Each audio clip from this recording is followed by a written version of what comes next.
Hello, good people, and welcome to Cancer and Comedy, where we're all about healing with hope and humor. I'm Dr. Brad Miller, and along with my co-host, Deb Krier, we are around to help the word cancer to be made irrelevant in the sense that we can move beyond it to have some sense of fulfillment in our lives. And we use cancer sometimes as a stand-in for any adversity that is out to crush a person: illness, loss, grief. And we hunt for people who are stubborn enough to not give up in life. And today's guest is one of those people. Her name is Geri Carlson. She's a wife, a mother, grandmother, a nurse turned counselor, and an ordained minister. And she has a real heart for people who are hurting. A few years ago, Geri suddenly became paralyzed from the neck down. Be a part of our conversation today. And because nobody really knew why, and she spent 8 months in a hospital bed, in and out of ICU, and more than once her family was told to prepare to say goodbye.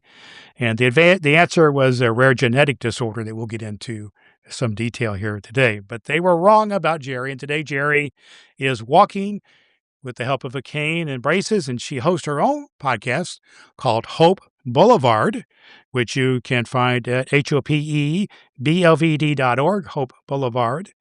And she has a counseling practice as well, as an advocate for people in the health world. Her personal website is Geri Carlson, GeriCarlson.com. But here's the thing about her. She's an advocate for others, including you, my friend, our lifter-uppers, the listeners here of the Cancer and Comedy podcast. And through it all, she'll tell you that she never stopped laughing. She never stopped believing that hope is real. So, Geri Carlson, welcome to our program today. Thank you. I am so honored to be here, and it's lovely to be with you, Brad. Thanks for inviting me. The thrill is all mine, Geri, and it's my understanding this is the first podcast you've ever done. So, welcome to the wonderful world of being a Yeah. podcast guest, my friend. Thank Yeah. you. Thank you. Well, we're going to Yeah. touch on several things here today. They're kind of tough, and then some of it's going to be delightful and hopeful. But Geri, let's just kind of start with this. Yeah, we mentioned in our introduction, you get several aspects about your wife, mom, grandmother, counselor, minister. But who are the people that you're kind of called to serve? Who are people who make you, you? I really feel called to serve the hurting. I think anybody who is just having a hard time in life, I like to see people do life better. But when people reach a level of pain, a level of hurt, that's really difficult to get past or work through, I'm drawn to that. I'm drawn to those people and I'm drawn to that need. So I love to serve the hurting. And you certainly are doing that with your own podcast now, and you have Mm. a counseling practice and other things that you're involved with. And I've listened to several of your episodes. You've got about 7 episodes up now of Hope Boulevard, and just great, encouraging, hopeful things that you share there about your own story. So Thank let's you. talk about your story just for a minute here to kind of set the context of everything. You went through some, here in Cancer Comedy, we talked to a lot of people who've gone through some rough things, but your story is pretty incredible in so many ways, in some ways unimaginable. So take us through this. Something happened and you found yourself paralyzed from the neck down, and that's just kind of the broad strokes. But take us through that story, especially the moment when things started to happen go south for you. Yeah, I had a procedure. Just everything went well. It was, a medical procedure. But a couple of weeks later, I started to get weak and fall. And I thought, I had been dealing with some neuropathy. So pretty severe neuropathy. I thought, my goodness, that's really getting worse. And so I really thought it was that. I had no idea that what was triggered in me was this genetic, very rare disorder, blood disorder called variegate porphyria. And porphyria is something that most doctors have never heard of, or if they've heard of it, maybe it was in medical school. But to try to find people who know anything about it is pretty challenging, and especially for anybody who suffers with it. For me, I started to collapse and I would black out and collapse and hit my head or hit my arm or something, and so a few ambulance rides later, Hmm. my husband and I decided that something this is more than neuropathy, and eventually, ended up in the hospital. I started to over the course of just a couple of weeks, I started to lose the use of my limbs altogether and become completely paralyzed from the neck down, and Wow. suddenly became paralyzed, and nobody knew why, Hmm. and nobody knew what this genetic disease was. I didn't know it ran in the family. Nobody Wow. did. Hmm. And so it What very interesting. what kind of things went through your mind? What kind of things went through your heart and your soul Mhm. when this became a reality, especially such a profound physical manifestation? I mean, being paralyzed from the neck down, I just can't imagine that. But what went through your mind at that time? The biggest thing that kept going through my mind was my grandchildren Hmm. Yes. and how, now I'm gonna get choked up, Brett, Oh, um, that, my grandchildren, because I like to think of myself as a involved grandma, and I sure. just adore my grandkids as many grandparents do, and so, when I suddenly couldn't move my arms and reach out anymore, I thought, "How am I gonna hug my grandchildren?" Yeah. And so every time a physical therapist or a doctor or somebody would walk in the door, they would ask me, "So what is your first goal?" I said, "I just wanna hug my grandchildren." Yes. And they Yes. said, "Well, you wanna walk too?" Well, of course, yes. I wanna walk again, but first let me hug my grandchildren, So that was really the big thing. you literally couldn't use your arms at this time. Is that right? You said, No, yeah. no, not at all. Yeah, So I couldn't move a finger, so from the neck down, I was completely paralyzed. did you have your speech and your cognitive abilities? Were they pretty Yeah. clear? Okay. Well, yeah, my funny husband would tell you that that was one thing they didn't shut up to me, Her voice works just fine.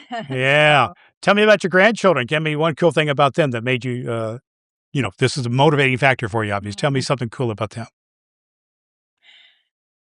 I have 4 grandchildren, a 5th one on the way, Oh, good. and yeah, and also 2 additional little girls that have also become part of the family, but I'll tell you, but at this time, there were just the 4, Okay. and, they've just, stolen my heart. They're adorable, and they're smart, and funny, and, creative, and they're from at the time, they were ages 3 to 7, Okay. and so, um but, about a year before all of this started to happen, my one granddaughter, at the time, she was about 4 years old, and this was about a year before the paralysis and everything kicked in, and she just one day, she was at my house, and I was spending the day with her and her little sister, and she just walked up to me and said, "We can do hard things, grandma. We can do Oh, hard things." wow. And I thought, "How profound for a little Yes. four-year-old girl," but I know she learned that from her mother. Her mother's pretty smart, so, Wow. I thought pretty amazing, and that just kinda stuck in my head. But a year later, when all of this happened, that rang through my head Yeah. the entire time I was hospitalized. "We can do hard So, things, grandma." yeah. So the words and the wisdom of a little one stuck with you. And sometimes we hang on to those little glimmers of hope that come in a phrase of a Yeah, child and things like that. Geri, I know I relate to you in many ways, but I've got a similar story with my grandchildren. I'll relate it very quickly. People have heard it here. sure. But that is when I was diagnosed with prostate cancer, it was right around Christmas time, and we took our Mhm. two granddaughters, which we just had the two granddaughters. At that time, they were 5 and 2, out to do some things with grandma and grandpa while their parents did Christmas shopping or something. And we ended up at a McDonald's, and I called myself a grumpy old man because I had just been diagnosed with cancer, and I was not feeling Oh, good. But at McDonald's restaurant there on the north side of Indianapolis, they were having fun with chicken nuggets and French fries and everything. And I said something silly like I tend to do, and they had a giggle fit, and the whole place started giggling, and got me giggling too. But my one granddaughter said to me, "You're my fun grandpa." And that just helped me to think of that kind of Oh, that flipped the switch for me from being a grumpy old man and to want to see them. And I had a vision right then of they're 5 and 2 at the time. I wanted to see them, like when they graduate high school, get married, things like that. So that became part of my vision, and that was my form of wanting the hug. You wanted the hug and that yeah. kind of thing, and yet you're in this state. Mm, Getting back to your story, because that's the most important thing. You're in this state where you couldn't hug them at the time, and right. maybe they could hug you, but you couldn't hug them. And I got a kind of a side issue here, Jerry. I saw the pictures you put on your website, very vulnerable pictures of you in your hospital Yeah. situation. You were in the hospital. How long? Several months, right? You were in the hospital 8 8 months. months. Oh my goodness. And Yeah. I think you would agree they're kind of tough pictures to see in some ways, aren't Yeah. they? They were But tough pictures to post, yes. you're right. But I appreciate you being vulnerable about that, but I would just want to say that you were in a bad state. You were in a bad state Yeah. physical health-wise, and I think a part of it, if I understand your story correctly, is some of it was the unknown. You were kind of the mystery of the year for some of the medical professionals. So what was that like, having that kind of that sense of foreboding or unknown and that kind of thing? What was that kind of part of your mental, emotional, Yeah. spiritual journey like? Excuse me. That was scary. You know, it was a time that when I entered into the hospital, aside from me stumbling and falling, I had abdominal pain that was getting more and more severe. By the time I ended up at the hospital, once I was at a local hospital, they just said, "You're too much for us." Yeah. So, I ended up at a tertiary hospital, and thankfully, and that they did very well by me. But it took a long time to find out what was going on because this is such a rare disease. Yes. And so I mean, I I could look back and say that I had dealt with this about 20 years earlier, but I didn't know that it was porphyria. Mm, And there's no way to go back and prove that, I guess, now. sure. But even the whole neuropathy thing, it really, I can talk about small fiber neuropathy, and there's some talk about whether or not that has some ties to porphyria. But the abdominal pain is flagship Mm, to the porphyria world. It's that abdominal pain that is, well, experts say that it's worse than childbirth and mm, worse than kidney stones. It's the worst wow. abdominal pain. And I'll tell you for I I I can tell you that for 2 months, I, screamed and Mm, moaned in the hospital while they tried to figure it out, and the hospital had involved every department except for pediatrics to discover, why is this woman paralyzed, and what is causing this abdominal pain that is wow. so severe? And they were giving me medications that were the likes of end-stage cancer patients, and there were some nurses saying, "This is way too strong. We don't want to we're not gonna give you more pain medication," and my geneticist finally contacted them and said, "Oh, yes, you will. I prescribed that for my patient, and to withdraw it would be cruel. So Mm, you give that to her." And, of course, everyone at that point, they think that you're gonna be addicted or whatever, but you're just trying to survive yeah. when something is Some severe. relief of the pain. Yeah. Yeah. And the pain for So that extended period of time just had to just wear you out, and others too, for that matter, yeah, but particularly you, just wear you out. I mean, you're talking a period of months with excruciating pain, and I'm not going to yeah. pretend like I know what you went through, but I do know what it is to have a kidney stone, and I've Mm, had that. wow. And in fact, I'm just going to hold this up for our YouTube audience. I keep my kidney stone in a little tube in my desk to remind There you me. go. It just reminds me never complain about any pain in my life because of what I went through there. It was the pain of that was Yeah, much greater than the surgery, prostate surgery I had several years later. But my wow. point is, I've Yeah, what I went through was for a couple days with that. passing a kidney stone. You went through this for a couple months and not knowing the mental anguish of that as well. So let's just bring it up a notch here to when you finally found out what this actually was. How did first of all, how did you find out? Then how did you react to that? Was this a reaction of relief, of fear, of dread? Just tell a little bit of what human emotions you were going through when you finally found out what was going on. Well, at first, I have to add that my family was, just monumental. Mm. I'm my husband is he wins Caregiver of the Year award. I say that all the time, and I mean it. He's the best, and he was forced into an early retirement Mm, to, be at my bedside and then to ultimately be mm, my full-time caregiver for that first year after I came home, but my family was traumatized by this. yes. They were in the hospital, there I am screaming, and if not screaming, moaning, Yeah. but, there was so much going on, but when the one doctor walked in and said, "We found it," Mm, and we asked, "What was it?" And he said, "It's called porphyria, and it's very rare." And I said, "I've never heard of it." And he said, "Well, you're gonna spend the rest of your life talking to doctors about it, and you're gonna teach them about it because most doctors don't know about it." mm, So, that started the search of, learning more about it. I was still in critical care really, for several months beyond that. My daughter, though, is a research professor, and she documented so much information. She was advocating so fiercely for me and talking to doctors and trying to get more information and, just advocating, the medical team, talking to them and trying to get all the notes down, and I mean, to this point, between her and my husband, mostly just getting that information and relaying it, 'cause really wasn't in a condition to do so, you know? And so I think, I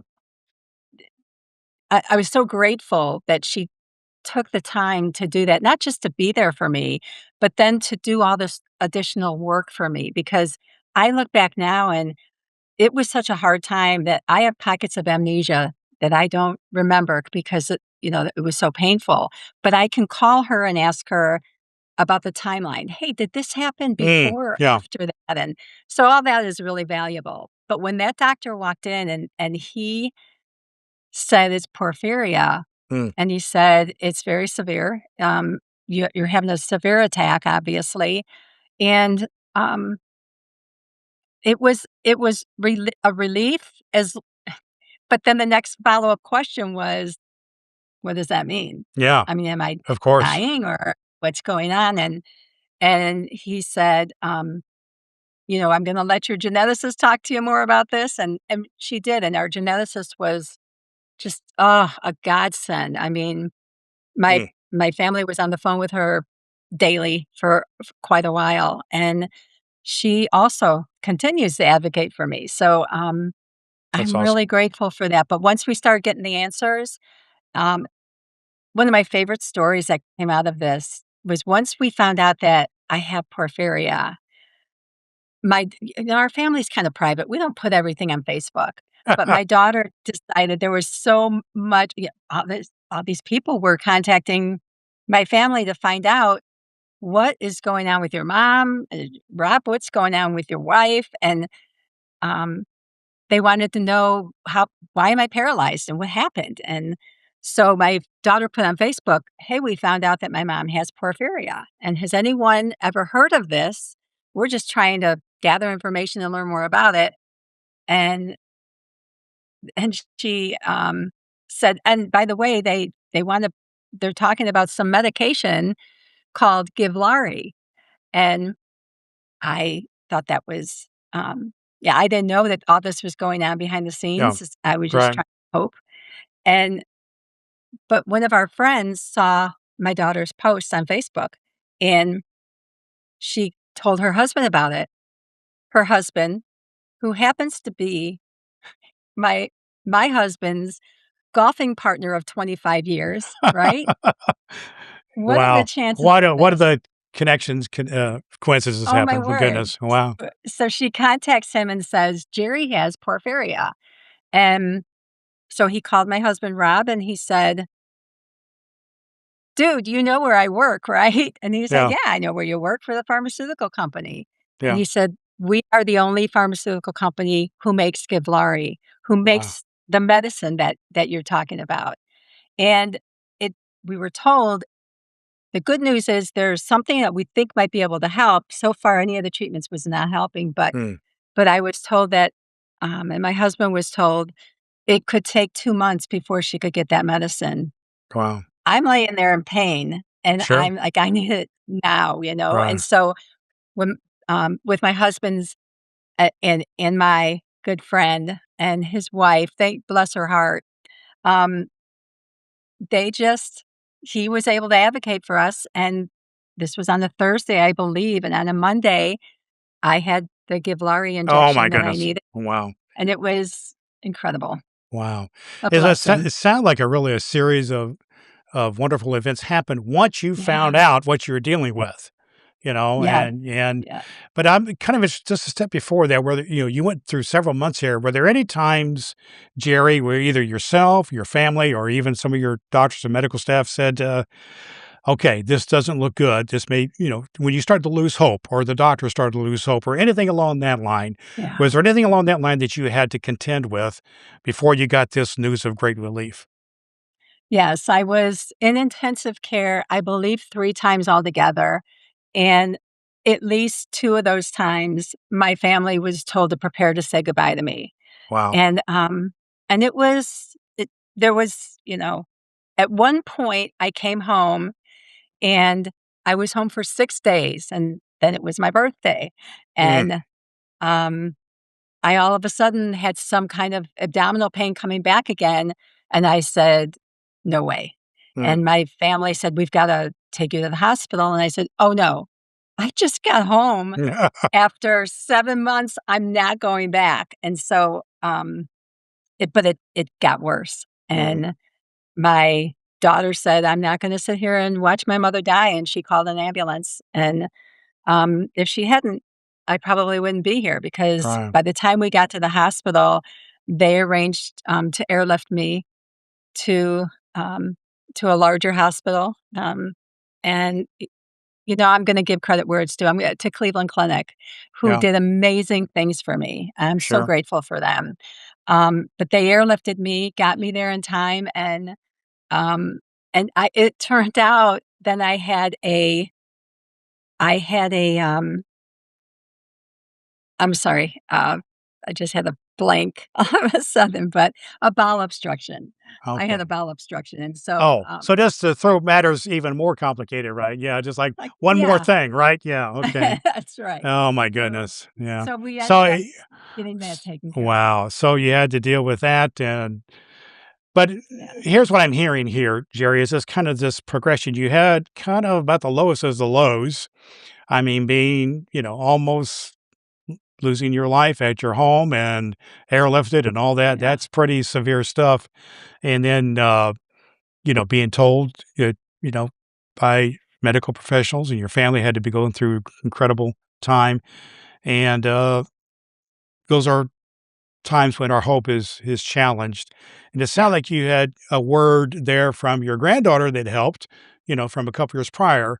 But I know that you also, in this whole process, have shared that you had a word from one of your a word that changed everything for you from another doctor. So tell us about that story. Kind of take us to the next step here about how you manage this, about those particular words and why they mattered.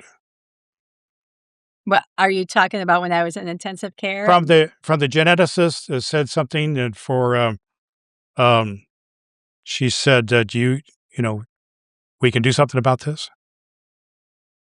Well, I know that, when I was You in said intensive care.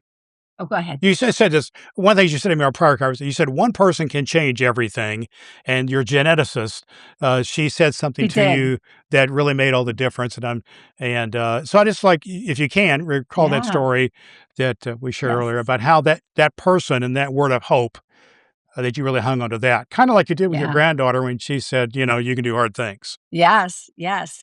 So my geneticist had said after we were diagnosed and had been paralyzed for a couple of months, and she said, "I have no reason to believe that you're not going to make a full recovery." And I held on to those words with everything Yes. I had, because all I could think of was, "Is this my life?" Mm. And, you start questioning, like, "What am I supposed to do with this? I don't know what to do with this isn't my plan." Um, Obviously, God has a different plan, so Yeah. But but she her gave me words great hope. and her attitude made a big difference, didn't it? It did, gave Yeah. me great hope. So I'm just part of what I'm getting Yeah, at here, Jerry, which is sound like you went through some really bad stuff, really bad stuff. But people came yeah, in and spoke into your life, your granddaughter, your husband, your daughter, other people in your life, family, friends, Facebook posts. So this connection with the yeah, golf buddy and all that kind of thing, all came into your life and to help to speak into your life in your times of need. And those are some of the human connections that you made. I also know that, you're a woman of faith, and you've mentioned in your podcast episodes and our conversations how a connection to God on a regular daily basis was a real part of what kept you going. Can you say a word about that? About the role of a daily walk with God had in your navigating this process? you know, I shouldn't be here, but God. I mean, those are my 2 favorite words in the Bible, "but God." But God, I love that. How many Mm. times I mean, how many times have we, uh, been at a place that's really hard? I had to look back on all the times that were really hard in my life that God showed up, and there's no mistake. So that to me gave me great hope to say, "Hey, look, I got through that stuff." And, yeah, this is the worst traumatic thing I've ever gone through, for sure, and I didn't know if I was ever gonna walk again. Um, I just Were you able to still be I can thankful say to though God, even though you're going through all this bad stuff? I just want to be real with you here for a second. If I'm going through this, I've had kind of some of my poor me, pity parties for myself going through my cancer journey. And there were any times that you and God kind of had to have a little heart to heart about what's going on here? Are there any times you kind of lost hope or anything along that line? Tell me about your spiritual walk here, Yeah. because I believe a spiritual warfare may come into play here as well. But say a word about that.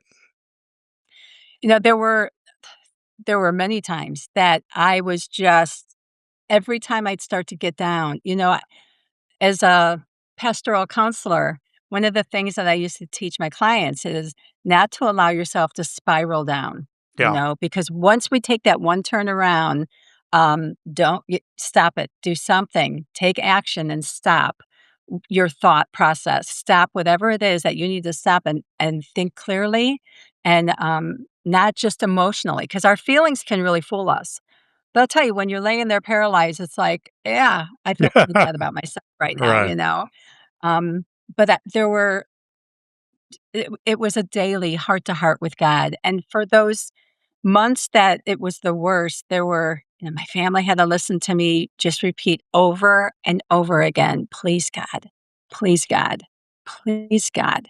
I just wanted him to hear me. And Yeah. I knew that he was with me because in his word, he says that he will not leave us. Yeah. And Yeah. I knew that he was there. I'll tell you, there was a moment when I was in intensive care. It was the last time I was in intensive care.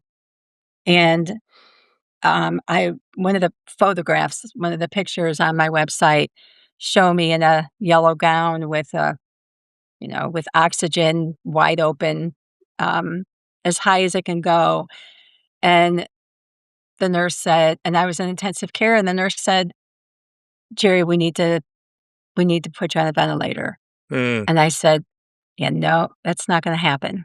Yeah. And she said, "We need to. You're not breathing on your own, and it's getting worse. We need to do something right away." And um, I said, "No, just give me time." So she goes out in the hallway, talks to my family. She comes back and she tells me again, "Jerry, we have to do this." because I didn't sign a DNR, so they needed to do something. So Right, I right. said I said, "Give me 5 minutes." And she said, Okay." And so she walked out, and that's when she told my family, "You need to say goodbye to your mom, Yeah, even with the ventilator."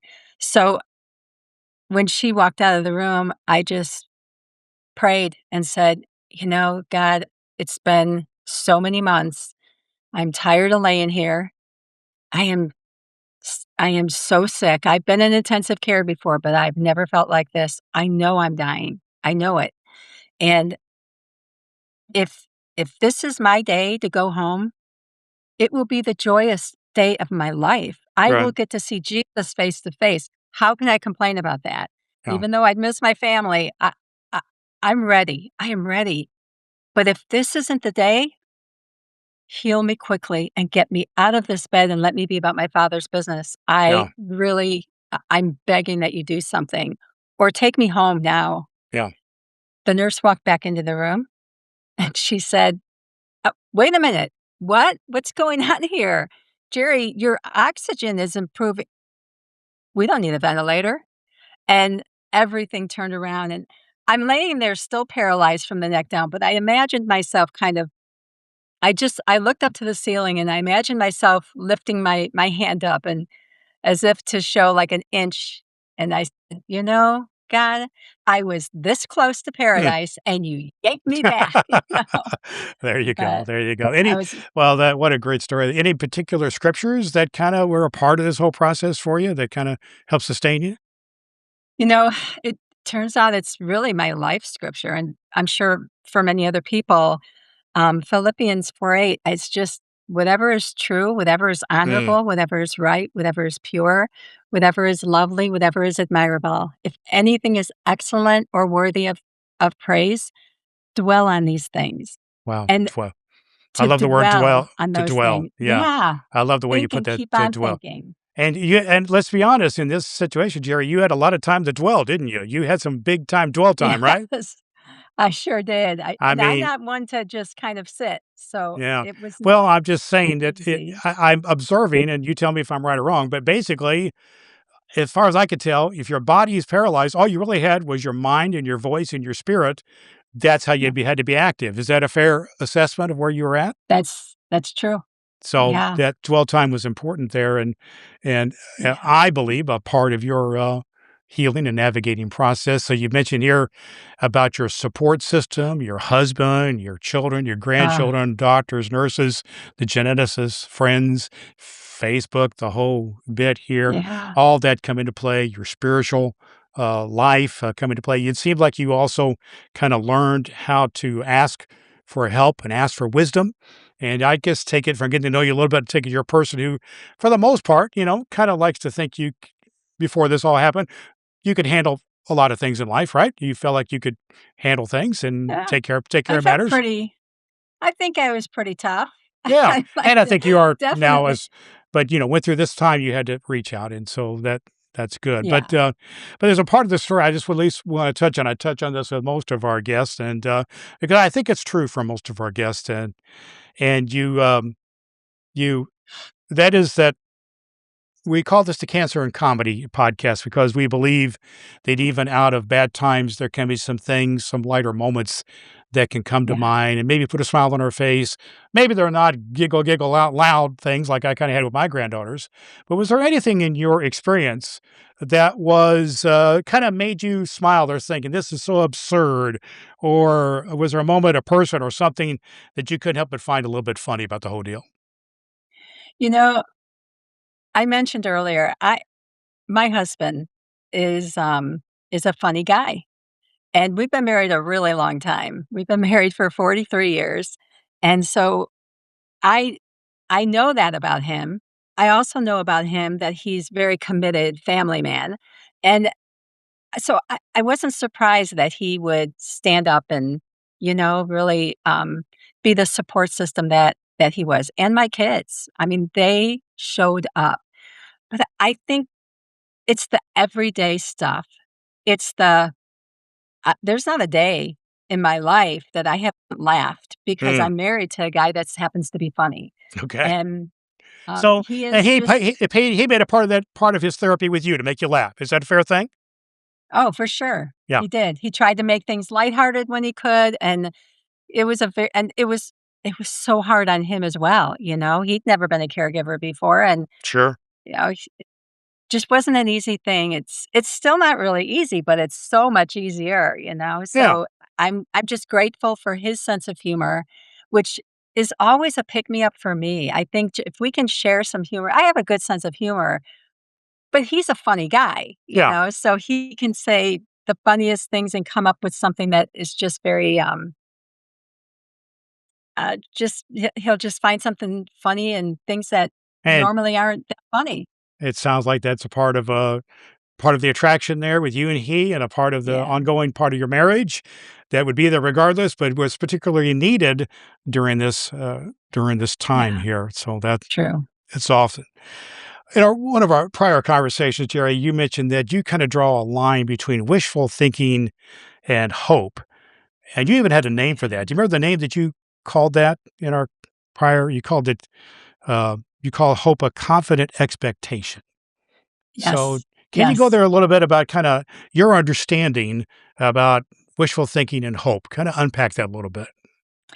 Well, I've really had sort of a ministry of hope for many years. That's been a ministry name. Hope Boulevard's been a ministry name for many years, and Mm, I've not I'm not, a big believer in wishes. I think that's nice when you're blowing out birthday candles, but I think that when it comes to hope, that's, the definition is, you know, the expectation part of it, and that's something that comes to for me, that comes from the promise of God, you yeah, know? As long as we serve a God of hope, there is always hope, and yeah. that's Hope, my hope I is a stand real on. hope is a real thing, and wishful thinking is kind of a it's kind of Yeah, a nebulous kind of a thing, and hope is real, and that's what I'm hearing you say. The confident expectation is that there's something greater than me that is out there to strive for, and for sure. and it's also about being honest with yourself and Yeah, about with your situation. You kind of have to deal with the brutal reality that you're going through and still choose to move forward in faith and hope and love, yeah, as opposed to what you said earlier about you and your counseling that you try to help people to break that cycle, that downward doom scroll type spiral that people go to. That's awesome. yeah, And now you do what now you're one of the ways that you're doing this now in terms of relaying hope to others is by your own podcast and by your own counseling services. So let's talk about how you give back. And then I also know that you do some advocacy for folks and counseling, in particular with folks with the ailment that you have. Say a word about that. What got you? What's your motivation? Who you looking to serve with your podcast and your advocacy and your counseling? What's that all Well, about? the counseling and coaching is very part-time. I'm just getting that started again, but I will say that it's the podcast is something that I just my message, that I believe comes out of all of this is that there is always hope, and that's the biggest thing for me. I do some advocacy work. I'm an ambassador for the United Porphyria Association, a fabulous organization for porphyria. There's many different types of porphyria, Mhm. and one isn't, any better than the other. I mean, there's a lot of suffering in this disease. I will tell you that um, I've gotten to meet some terrific people. I do belong to a support group, through the UPA. I also lead a monthly support group for, uh, acute hepatic porphyria. That's basically the umbrella, Okay. the acute hepatic porphyria and paralysis. And so anyone who's been paralyzed as a result of porphyria, we have a monthly, the first Thursday of every month, we have a support group, and I'm very grateful that the United Porphyria Association, really allowed me to get that started because that was something that was near to my heart when I got out of the Yeah. hospital. So And you tell your story on a regular basis, on a weekly basis now through Hope Boulevard, your podcast. Yeah. What have you learned about that process? You know, what's your passion there to get, what's the overall overriding message of your podcast to people who may be listening? There is always hope. I Mm, mean, that really comes I think everything for me comes down to that. I think in a world of diminishing hope, we need to really hold on to hope. I mean, and to know and to hear it. And I don't think we talk enough about where that hope comes from. yeah, I don't think that we really are even really cognitive of the fact that could there be hope? I mean, why do we go quickly, so quickly, too quickly to the doom and gloom, as yeah, you mentioned right, earlier? right, You right. know, it's very hard to fathom, but I think just to hold on to that, I really think, yeah, I'm a really determined person. I am, but I was able to really get through what I got through because of a God of hope, Yeah, because I believe the words of what my geneticist said, that you will make a full recovery. I might not be walking on my own right now, and they say this might be as good as it gets. Look, I'm out of that bed. That's what I prayed for. You know, I'm out of yeah, that bed, yeah, and I am doing much, much better. So yeah. I'm grateful for that. And I think it starts with gratitude. Yeah, starts with So gratitude, and that's awesome. Well, just one more question for you. I think it's relevant to our, or we call it lifter uppers, our cancer and comedy audience, and to the folks who listen to Hope Boulevard. And that says, let's just say, Jerry, somebody's listening to our conversation here today, and they're crushed by life. You know, they're mhm. crushed by what's happening to them. Maybe they've had a cancer diagnosis, or maybe it's something else. Maybe it's depression, or they've lost a loved one, or lost a job, or maybe lost a marriage, any number of things that are going on. Uh, what would you tell them about being, being stronger than they know, about what kind of Yeah. encouragement might you offer based on your experience and what you have to share?